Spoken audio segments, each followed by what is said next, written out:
Hello and welcome back to the Northern Roses YouTube channel. It's me, Henry North, a freelance journalist from Manchester, and Dr. Adam North. Hi everybody. So, shall we start with what forms of exploitation there may be? Yeah, well, I think the most obvious and most talked about form of exploitation is in the workplace.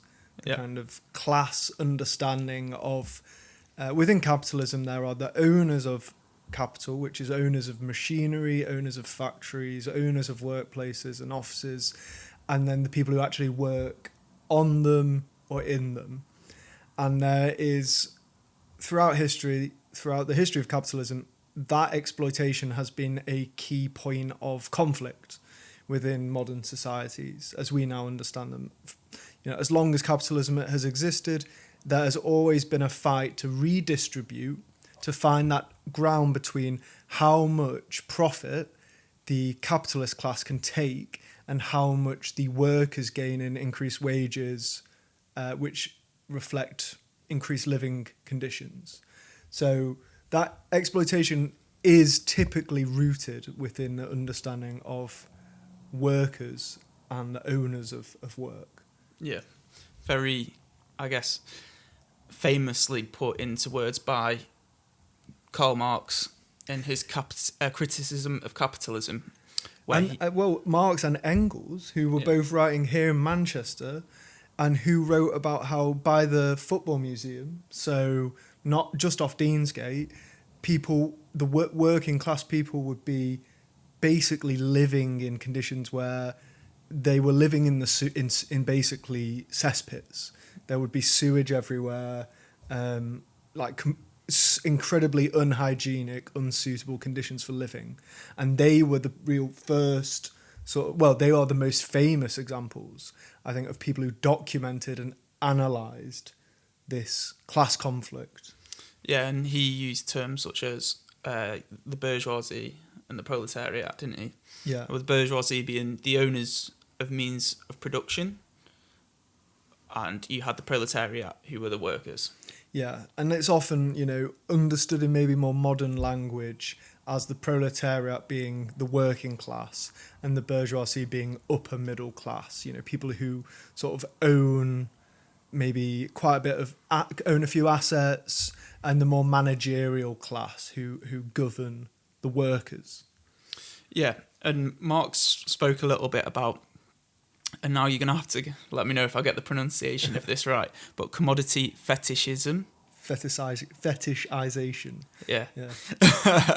So, now, Marx's point was that, for example, a worker would manufacture something. I don't know, I like to use the example of a handbag. The worker would go and they would use the machine to make a handbag, and then the owner of the factory would then own the handbag that the worker had made. Mm-hmm. But Marx argued that the worker should buy the composite parts of the handbag and use the factory to then make the handbag, and then that he or the worker would own the handbag to then sell on. Yeah, well, Marx's whole point is that effectively, through owning capital, you are able to exploit your labour in that they are actually doing the work. They are doing the things that need to be done to put the products together, or put whatever the work is together for the capitalist who, the initial sunk costs may be high, but they are earning far more of the share of the work, of the labour done, than the actual workers. And this leads to exploitation. And how does this link to your work now is a question that continues today. Because just as workers in 19th century Britain were exploited in the way you just mentioned, Henry, in that they were doing all the work, but the capitalist was selling the products and they were earning the profit and paying the workers, a tiny fraction of what the bag was worth, or whatever it is, the cotton. Basically, this is happening to most of us today. The things that we produce, the things that we work towards, we earn a salary or a wage off them, most of us, but the people we work for earn a much higher percentage of the labour, or they will earn a much higher percentage share of the profit than those who actually do most of the work. Yeah, and that. So, for example, I think it's quite easily imaginable when you have it in a context of a factory. So you can think about the raw resources. Yeah. So coming yeah, in. well, I guess cotton Yeah. or iron, whatever. Yeah, the plastics, whatever the raw resource coming in is. That yeah. And then it comes out as a finished product ready for market. Yeah. And then, so today, where a lot of the work that's been that is done in this country, in particular, is not production, it's not manufacturing. Yeah. No. How would it look today? For example, Yeah. just in Well, let's go to a very clear example of how colonial Britain would exploit workers in Africa. So cocoa beans are taken from various countries like Nigeria or Ivory Coast, around that area. yeah, That's where they grow loads of cocoa beans. So that's taken to Britain, turned into chocolate, and then sold back to Africa for a huge profit. And so the people on the farms who are collecting the beans, they earn a tiny fraction of the finished product, but they've collected all of the raw materials needed to make it. And so what happens in modern economies is that we no longer need to do this kind of grunt work, this kind of start of production work, whether it's mining materials we need for phones or chips or computers, so like lithium and certain things, certain other metals like this. What we do a lot more now is like service work, so financialization, recruitment's quite a big one now. recruitment, various kinds of software development, hardware development, weapons, like advanced technological jobs. So actually, that's why in Britain, wages are still quite high, because these are jobs that not everyone can do in lots of cases. This isn't the case everywhere in the economy, because a lot of low-paid service jobs make up a huge amount of the service industry. But even in these jobs where you're highly skilled, your work is not equivalent to the profit you're making. And a big cut of that will be taken by those who own the company, who own the assets, and who own the things that you are working within, and the structure that you work within. And I suppose that the question has always been, or one of the questions is, who should actually, if we don't think that's fair, if you don't think it's fair that a big proportion of the labour that you do and the profit you make doesn't go to you, if you don't think that's fair, what is fair? So certain people will argue the state should own the capital. So the government should own it, and then they can distribute equitably through their ownership. So they would say, they could either say everyone earns the same, so that communist states, so like Cuba, a taxi driver will earn the same as a doctor, and the state allocates resources that way. Or it can be done depending on which industries are more valuable, which ones are more skilled. That can be a form of distribution. Or a way that we've talked about for the Northern Rose, which is syndicalism, is the argument that all workers own their businesses. So if you are an employee, you will own a share equal to the number of employees in a business. This means that you are seeing the return of your labour, and someone else is not profiting off you. And I think that this is a vision that I think would be much better. Right? What better motivation to work is there than seeing that your labour is not a form of exploitation, where you feel like actually the harder you work, you're not earning more for that.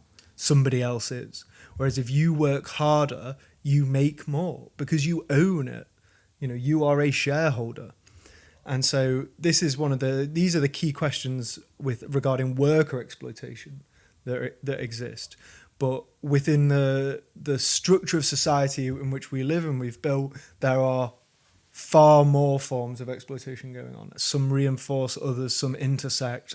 And Just to stop you there for a moment, there are some examples, though, of, for example, cooperatives, which are worker-owned. Yeah. And, for example, John Lewis, isn't it, where when you become an employee there, they will offer you a share in the business. So you are, in a way, more invested than you would be otherwise. Yeah, so the cooperative, John Lewis, Waitrose. In Spain, there's an example of a big €1 billion company, but I can't remember the name of it right now. But yeah, these companies incentivize workers and tend to have more efficient workers because people are more incentivized to work hard. They're more incentivized because, and that also, although I don't know about the internal structures of, say, John Lewis and Waitrose, but the co-op has a far more inclusive means of approaching work. So if you have a problem with the environment in which you work, you can change that because you are a part owner. And this is a key point, is that if you own the place in which you work, you can change it to make it better. Whereas if you don't, well, why would the owner seek to improve your conditions of work? They're not working there, they're just earning profit off you. Why would they reduce their potential profit to increase your enjoyment or the fulfillment you get from work? It just doesn't exist if they don't see it as benefiting them. Yeah, it's quite interesting because when I was looking into farming in the UK as well, I went to a conference and it was mostly just people within the industry, and one of the only supermarkets represented there was the co-op. Yeah. So they were working with the farmers to take their issues on board and see how that they could work with the farmers basically to create a better industry. And you kind of think, well, maybe with the co-op's approach, it's a bit of a ripple effect, isn't it? Of course, yeah. So not only are your workers feeling more represented, your suppliers may then feel more represented, and it's like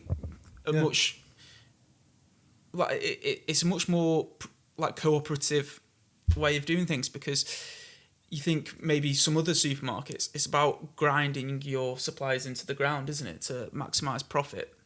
Whereas if you have the other approach of trying to work with your suppliers to see, what can we do to help you? And I think it does pay off as well, because with the produce that's created, it's very high quality. Yeah, and I've been looking into this quite a lot recently and presented a conference on sports and discrimination in Cologne earlier in the year, in July, because I was looking at why do elite athletes experience higher levels of mental disorders than the general population. So things like anxiety, depression, eating disorders, various other mental health disorders that we might experience. Why do elite athletes, who you would imagine, we would tend to think, have more enjoyment from their work, right? You'd think, living the dream. Most people think that. You think, who wouldn't want to be a footballer or a runner or whatever sport, an Olympian, whatever sport you enjoy, yeah. But when looking into it, a big issue is that athletes are not able to direct the environments in which they work, because the owners of the clubs or the leagues decide what conditions they work in. So you get Premier League footballers like Rodri at Manchester City saying, we are overworked, effectively. We are overworked and we may have to consider going on strike. Now, people don't tend to take this seriously because they think these people are earning so much money, why should they complain? But they are being overworked, and there have been examples of, very few examples, but athlete-owned leagues have much higher levels of satisfaction among the athletes because they can decide effectively the conditions in which they work in, which of course improves not only the performance, improves their mental health, and improves really the kind of overall feeling within the environment, because it decreases exploitation. Because even though athletes, and it's not the true for all athletes, only a very small proportion of elite athletes actually earn big money, even though we might think that more do than in reality there is. Even the ones that earn a really high salary are often being exploited because the amount of money being earned by these teams is far greater. So the TV deals themselves for, say, a Premier League team they're always massive, is aren't in they? the hundreds of millions. Yeah. So, okay, some players are being paid hundreds of thousands of pounds a week, but it's still not reflective of their actual market value, which is, quite a crazy thing to think of. Because it's that thing, isn't it? It's like no one is paying a footballer all that money For through charity. the kindness of the heart, are they? No, They're paying no. it because that's what the market demands. Yeah, look at Kevin De Bruyne, right? Kevin De Bruyne, one of the best midfielders the Premier League's ever seen. City are prepared to let him go without giving him a new contract because it's not a charity. They could have kept him for another season, another 2 seasons, but it's not a charity. It's a business. They weren't paying him £300,000 a week or whatever it was because they really like him. They're paying him that because that was his market value, and they are earning far more from the success of the team. And this is the case with all businesses. Businesses do not make unless it's a non-profit or a business which has the explicit objective of social good or public good. They are not making decisions that are in the benefits of their workers. And this is where, again, exploitation rises, because these interests are diverging. The actual workers against those who own the business and want to extract out of it as much as possible. Yeah, and I guess that's because it comes back to, market economics, and they're not, emotional things. People feel that they need to maximise their profits to stay competitive, but also for shareholder returns. And the bigger a business becomes, the less humanity there seems to be within them, because people are suddenly not people anymore. They're just a cog or a node in a huge operation or a huge machine, which is why actually in many small businesses that emotional humanity still exists. So people do treat each other well, and it won't all be about extracting as much profit from your employees as possible. There will be maybe more familiar, a more family-like feel. And I think we see this with Stevenson's, where you've worked before. There's a much nicer feeling. A catering and supplying business in South Manchester. So there are businesses where you can cultivate a culture of friendly and an emotional attitude towards your colleagues and your employees. But this is not. The bigger a company becomes, the harder it is to maintain that. And that's why one of the arguments among syndicalists is that, businesses effectively cannot become too big. Otherwise it becomes unwieldy and impossible to maintain those relationships that you need. And in fact, the bigger businesses become, the more monopolistic they are, which again, that affects competition and suddenly market dynamics. It's not about who is, innovation or productivity. It's simply about eating up the other business and preventing innovation and preventing people from being able to produce cheaper, better products. Yeah.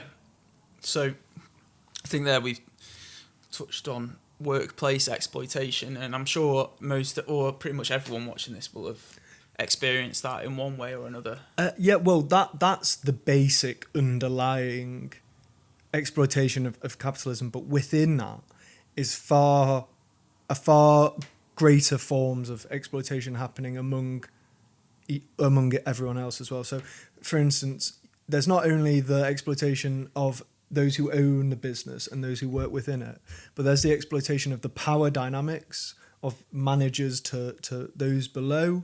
So how they treat each other. Are they trained in managing people? Do they abuse their power, which often happens when you have these power hierarchies? And again, looking at sports, the hierarchies that exist between coaches and athletes leads to so many issues, especially around things like sexual exploitation, which happens in a range of sports like gymnastics and swimming, where coaches are often in intimate environments with athletes. And the same can happen in the workplace when people are in intimate environments with superiors where they may feel pressure to act in certain ways. And so there's exploitation of the power dynamics within a business. Then there's also things like race and sex. Like female employees are treated differently than male employees. You know, the gender pay gap. Things like women being less likely to get a promotion or less likely to be considered to be employed if they're around the age that an employer may think that they could potentially have a child, because then employers will say, well, I don't want to pay for maternity leave. So there's plenty of worries that as a woman of the exploitation that you could experience. Then in terms of race, being a black or brown person, there's various kinds of exploitation you can face. There's a number of studies that have shown that if you do not have a white Christian name, it's much harder to get a job than if you have a name like John or Adam or Henry. If you have a name that is not instantly recognizable to, say, like a white employer, that has been shown to make you less employable, which, you know, is just one example of the multifaceted ways in which racism operates in the workplace. And then there are so many different ways. If you have a disability, that's much harder to work at. You know, things like having the accessibility of, even if you say things neurodivergent like dyslexia, do you have the accessibility for certain software that can help you with comprehension, things like that. There are multifaceted range of issues that exist, and these are dealt with by what are seen as sort of woke policy makers. So EDI or DEI, so diversity, inclusion, and equality, or equality, diversity, and inclusion. What these people are seeking to do is address those issues and make it easier for anyone who might have one of those issues. Yeah. So if you are neurodivergent and say you suffer from anxiety and depression, they will seek to put things in place to make it easier for you. So maybe there is a certain space you can go to. If you're feeling overwhelmed, you can go and chill out. Like, that does not seem like a crazy idea, right? But that's now seen as part of the culture war. Because to have a nice staff room? Yeah, basically to have nice spaces to go and chill, yeah. This is seen as part of the culture war now. So a great example for this is Andrea Jenkins, the reform mayor of... Which one is it? Lincolnshire? Is it Lincolnshire? It could be. We'll have to check that. But she said in her agenda, her manifesto for being mayor, that she would sack all the diversity officers on the council because, again, reform are for the owners of capital. They are not for workers, despite claiming to be. They are against you if you work. So she said she would get rid of all the diversity officers, and there weren't any.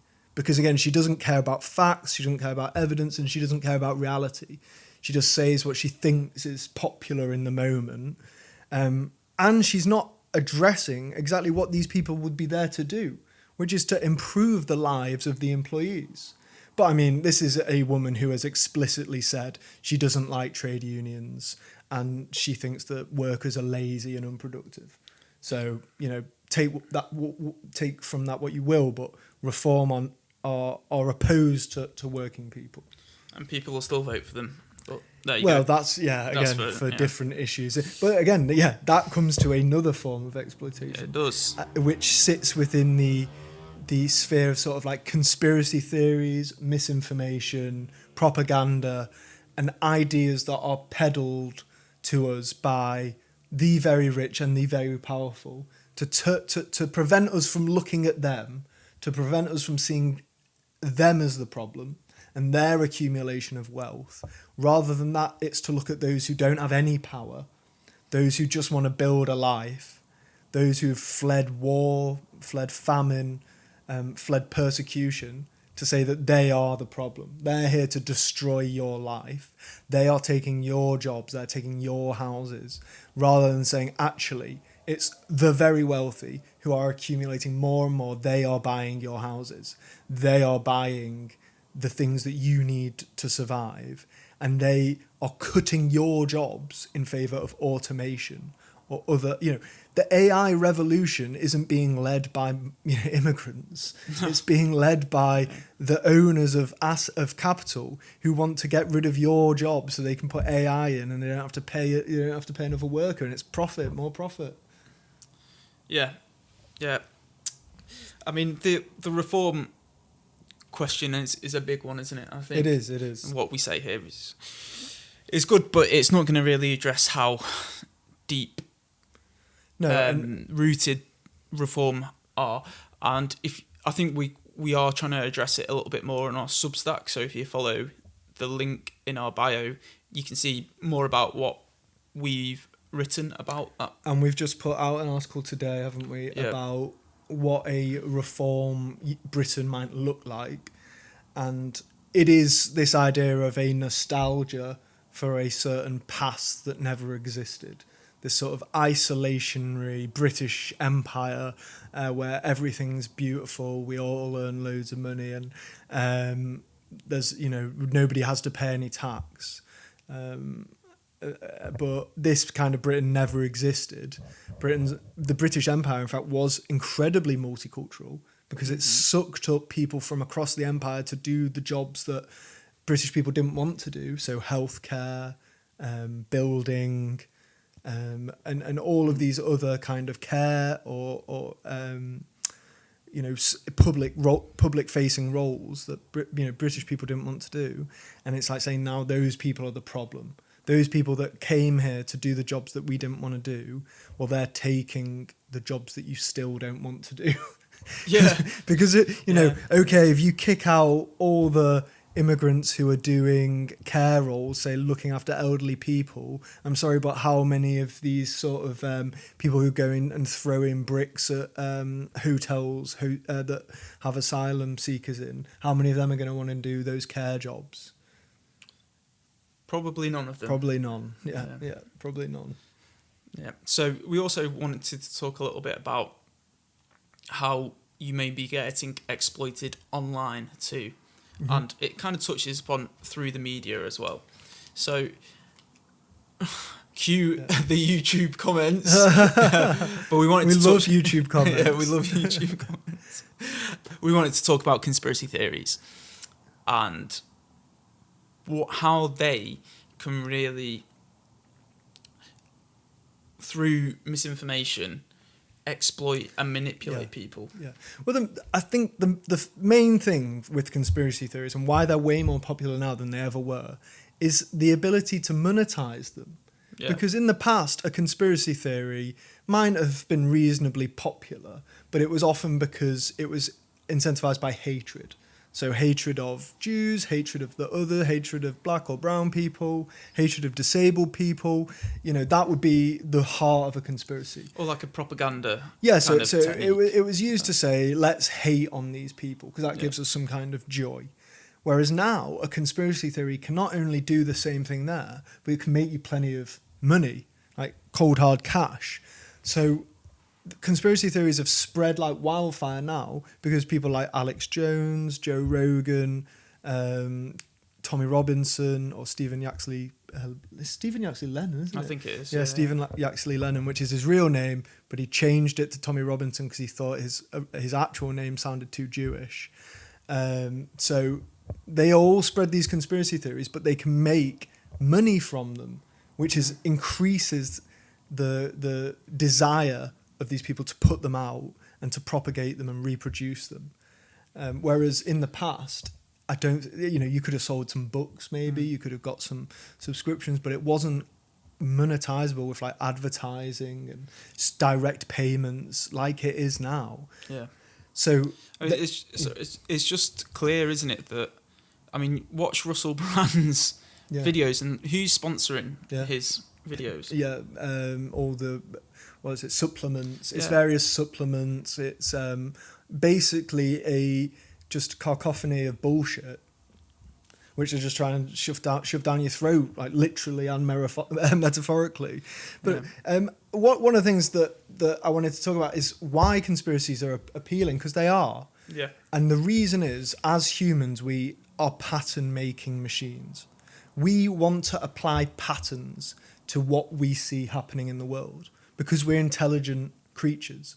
So we see things happening and we draw conclusions. Which can be extremely helpful at times, can't it? It's essential. Yeah, you it's have essential. to be able to do that. Yeah. If you cannot know that, say, jumping into a fast-flowing river, if you cannot learn that will kill you, you will die. You know, if you don't learn that, say, that coloured snake is dangerous and if it bites you, you will die, then you will probably die. Yeah. So these patterns have been essential for our survival over time. And if you don't learn that that person over there is always going to lie to you, you will continue getting lied to. Yeah. And they will probably keep taking from you. And this is like kind of where I think the conspiracy land begins, because people can realise that other people have lied to them, and it's like, don't trust them, trust me. Yeah. But if they're a liar too, but you know, I think that's how it goes, isn't it? Because people are looking for something to believe in. Yeah. And then they follow this other person who will claim to be trustworthy, but because they've already committed to trusting that one person, you're in, aren't you? It's like the gambler's complex. Yeah, and so the idea, we want to believe that there's always control in the world because we see the patterns and we think, okay, there must be some control here, there must be some root cause. But the reality of the world in which we live is that actually it's incredibly chaotic. Things are happening that nobody understands. Economists do not understand what's going on. Politicians don't understand what's going on. Business leaders don't understand what's going on. Academics they try and understand what's going on. Everyone's trying to understand what's going on, but people don't really know. Because look at COVID, right? People were talking about what would happen to the supply lines, but nobody really knew because they're so complicated. Yeah. They're so global and hard to understand that people don't actually really know what's happening. Same with AI. You can look into how exactly is AI developing, but the people who are producing these products don't even really understand them. They don't understand exactly how they are getting more intelligent and why. It's quite an unnerving thought, isn't it? It's unnerving, but it's also in a way liberating, because when you understand that not everything is controlled, and so people want to believe that, say, like COVID is controlled by a small cabal of billionaires who want to inject you with chips that control your mind. Nobody is able to organize events like that. You could have the most efficient organization in the world and they would be unable to pull that off. Nobody is that efficient and is able to hide things like that. You know, if to have a coordinated conspiracy with lots of people involved, somebody is always going to leak something. And so we want to believe in control. We want to believe that people at the top know what they're doing, but they don't. And so in some ways I understand that. Like right now, look at Trump's tariffs. They've got no idea how that's affected the US economy. Exactly. They don't know they just make it up. Trump he fired the Labour statistics, the head of the Labour statistics, because he didn't like the stats. Yeah. So he's going to hire someone who'll just give the stats that he wants to see, because he doesn't care about truth or making evidence-based decisions. He is the perfect example, actually, of it would be incredibly difficult to see Trump doing a conspiracy because he's so thick.